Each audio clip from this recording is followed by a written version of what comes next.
उपयोग नहीं कर सकता।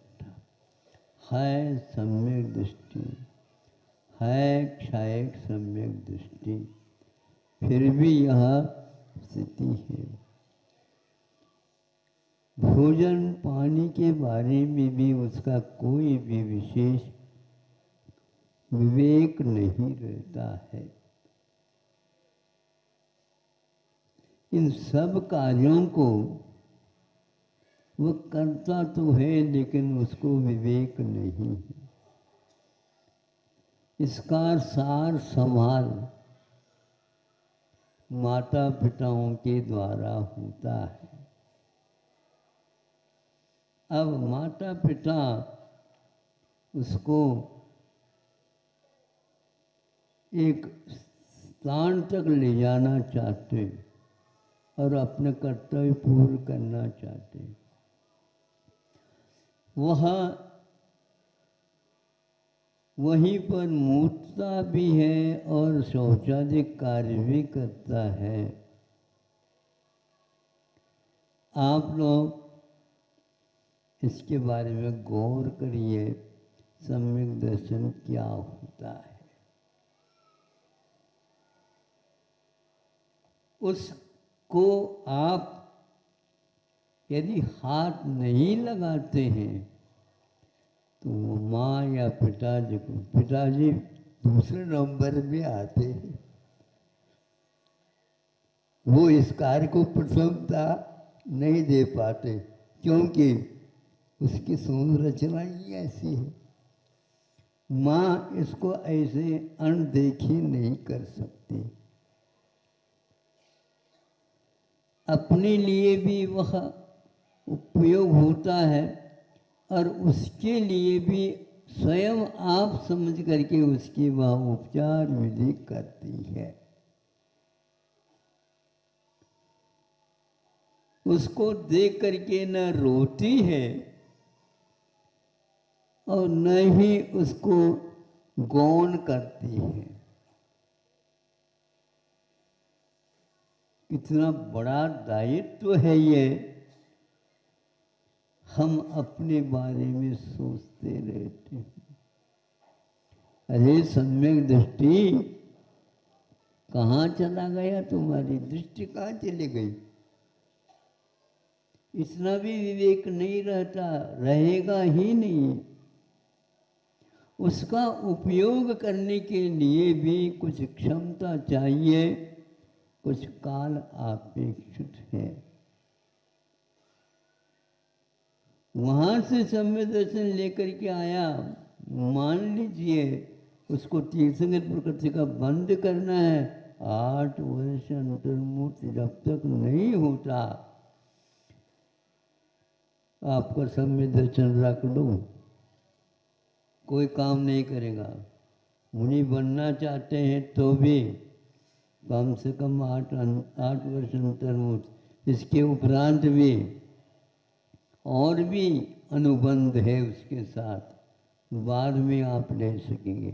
उसके योग्य बनाने में लगे हैं माता पिता, पूरा परिवार, और घृणा नहीं करते।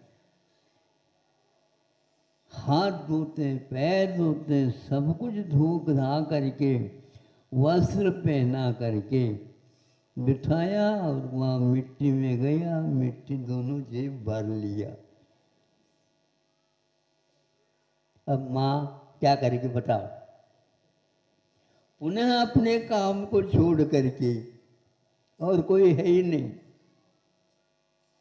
वही करती है, ऐसे करती रहती है, कभी भी नाक मरोड़ नहीं थी है? अरे नाक को थोड़े से काट करके कहीं रख लो।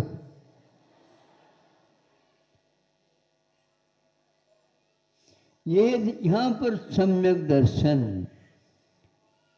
उपगूहन अंग, स्थिति कर्ण अंग, वात्सल्य अंग, निर्वित चिकित्सा अंग आप स्वयं के लिए पाल रहे हो। उसके निमित्त से आपका ये कर्तव्य सामने आ जाता। ये व्यवहार नहीं तो क्या है ये जड़ की क्रिया है क्या? ये सारे सारे कार्य जो हो रहे हैं जड़ के बिना तो नहीं होते, लेकिन ये जड़ की क्रिया नहीं है, यह विवेक की क्रिया। भीतर जो अपने सम्यक दर्शन भाव है उसको सक्रिय बनाने की ये विधि है।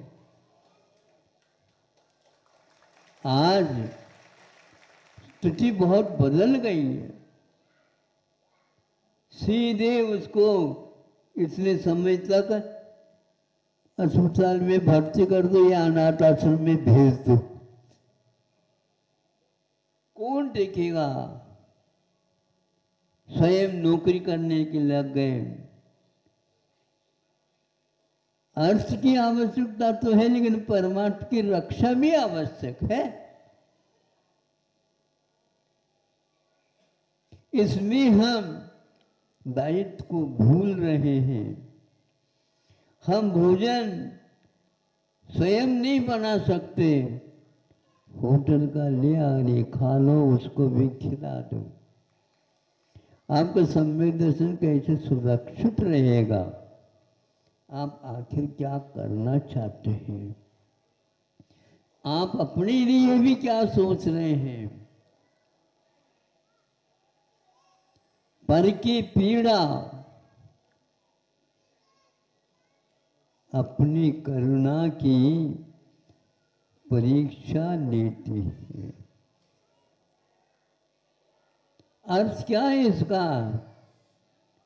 हम दूसरे के लिए नहीं कर रहे हैं, आपके पास दया का क्या भाव कितना है? बाजार में आप अपने माल को बेचना चाहते हो, लेकिन बाजार में भाव क्या चल रहा है ये भी तो देखो। कुछ लोग दुर्भाव कर लेते हैं, कुछ लोग सद्भाव कर लेते हैं, कुछ लोग स्वभाव मेरा कर्तव्य समझ करके कर लेते हैं। हर बात में हम क्रियाओं को केवल दूसरे के लिए ही मान करके चलते हैं। उनको अभी सम्यक दर्शन के बारे में अध्ययन नहीं करना है, प्रयोग और करना पड़ेगा।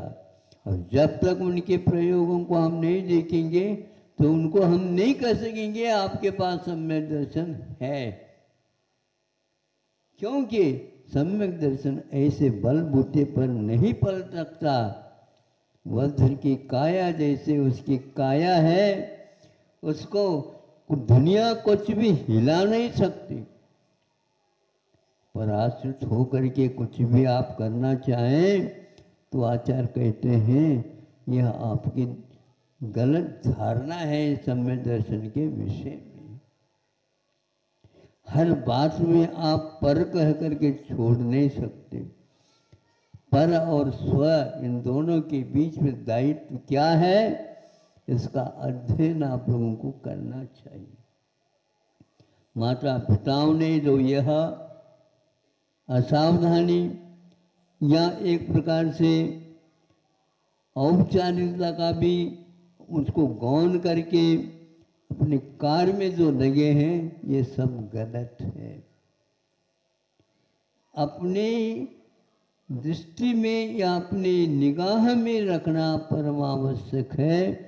तब कहीं जाकर के किसान यही काम करता है, समय पर उस पौधे को खड़े करके वो फलवान बनने तक उसको दायित्व इस ढंग से रात दिन काम करता रहता है। आप लोगों का भी कर्तव्य है, हमें बड़ा किसने बनाया? तो हमारा कर्तव्य क्या है? यदि परिवार बन गया है तो हमारा भी ये कर्तव्य है, अब वह पराया नहीं, अब वह अपना हो गया है पराया हम मानते हैं। पराया कह करके छोड़ दोगे, आपका सम्यक दर्शन मैं नहीं कर सकता, वह टिक जाएगा, टिक जाएगा। आपके लिए जब किया गया है तो आप कहाँ थे भाई साहब? थोड़े विचार तो कर लो। इसको व्यवहार बोलते हैं। अब यह निश्चय के बिना बन नहीं सकता है, इसलिए पर की पीड़ा अपनी करुणा की परीक्षा देती है, दूसरी की परीक्षा नहीं।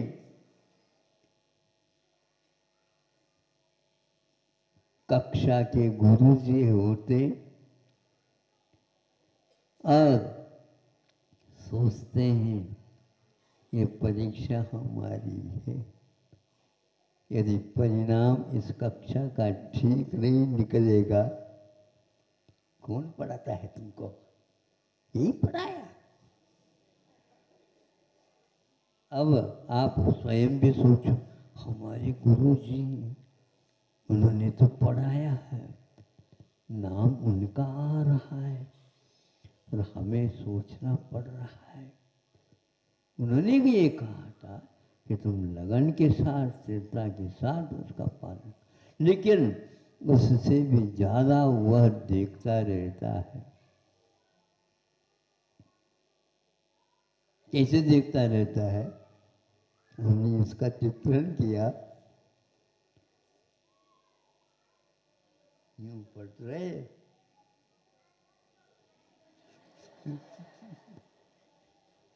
पढ़ते पढ़ते यूं देखते, और उपनयन चश्मा भी लगाए रखा और चश्मा से भीतर से बाहर आकर के देख रहे हैं। तुम क्या कर रहे हो? निगाह, निगाह बहुत, दृष्टि बहुत ही सशक्त है। ये रात दिन चिंता, इसलिए जो दायित्व रखते हैं उनके लिए पूज्य बात स्वामी ने कहा, पर हित संपादन एक कार्यम आचार्य वर्याम प्रणिपति स्म। नमोस्तु करते हैं ऐसे आचार्य को जो परहित को ही अपना हित मान करके अपना कर्तव्य को करते हैं। उनके लिए दूसरा और कोई नहीं आता, विषय ही नहीं है उसका। आप इन सब बातों को सुन करके आज वर्तमान के अपनी परिस्थिति को भी तुलना के रूप में रख सकते हैं अपनी सामने। क्या क्या अपने को करना है और हमारे लिए किसी ने किया है, उसके भी दूसरे ने किया है। यह प्रवाह कब तक का है? जब साक्षात तीर्थन करते उस तक का है। आज नहीं खुल रहे कुछ, हर बात को इतिहास के साथ जोड़ करके चलो, इसका नाम है अपना इतिहास। अपने दायित्व के साथ उसको जोड़ करके चलिए। केवल सम्यक दर्शन कहने से सम्यक दर्शन नहीं, और सम्यक दर्शन के 8 अंग यदि पल गए, फिर वो अगली कक्षा आए बिना नहीं रहेगी। इस दायित्व का निर्वहन करने के लिए आगे वह चला जाता है, किंतु रुकता नहीं। अंतिम 6 काल है, अंतिम काल तक वह पहुंच जाता है और काल को भी वह चुनौती देता है, मृत्युंजयी बनूंगा। अब मुझे कुछ करना नहीं, जो कुछ करना था प्रयोग के साथ चला है। जीवन के अंतिम क्षणों में वह उसको भी संभाल लेता है, और उसमें भी एक प्रकार से स्व के लिए ही नहीं लेता, दूसरे के लिए भी यह कक्षा पार करना है। किसी भी प्रकार से उसे प्रमाद नहीं करता। बंधुओं, 8 अंगों को लेकर के आप अपने सम्यक दर्शन के बारे में सोचिएगा। समय आपका ज़्यादा हो जाएगा, 1 मिनट और है। इसमें क्या क्या कौन से अंग आ गए, इसमें अपने लिए 4 और पर के निमित्त से अपने को पूर्ति करना है। ये 8 अंगों का स्वरूप गुरु जी के मुख से हमने सुना था। किताब तो बहुत पढ़ी जाती है, लिखी भी जा सकती है। वो इसलिए महत्वपूर्ण नहीं है जितनी महत्वपूर्ण इसलिए उपकरणों के लिए गुरु वेनम एक शब्द दिया है, वो बहुत भारी है।